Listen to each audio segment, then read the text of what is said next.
Shalom. This week's video on Jewish philosophy is going to concentrate on the fast of Esther. The fast of Esther is a fascinating fast because it's different than all the other fasts that we have.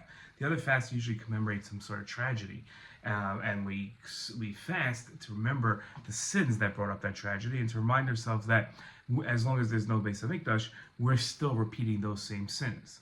That has nothing to do with Tanis Esther. It's not similar at all. Tanis Esther commemorates three different fasts, or the same fast, 3 days in a row, that actually were on Pesach of the year of the Purim story. That's right, the Jews fasted on the Pesach at the Seder. I'm not sure how that worked, but they fasted those 3 days of Pesach in order to inspire themselves to do tshuva, so that when Esther went in front of Achashverosh and begged for her life and had the whole plan with the meals, that would be successful. Esther knew it would only be successful if the Jewish people had repented. Jewish people keeping their ways does not bring salvation.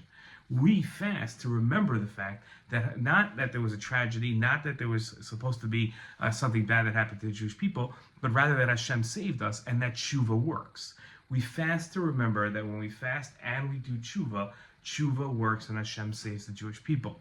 Unfortunately, that message is not clear to so many people nowadays who come up with all these different ideas of how we could defeat our enemies without realizing that what has always worked is tshuva.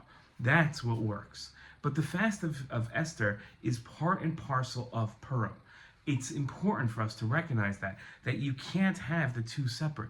You can't imagine a salvation without recognizing the cause of that salvation. And the cause of that salvation is Hashem seeing the Jewish people improve on themselves and saying, okay, now they deserve my divine providence. They deserve me to come and help them. And that's what the fast of Esther is all about. We should have a good fast. We should have a great Purim. And we should have Yeshua, we should have salvation in our time as well. Shalom.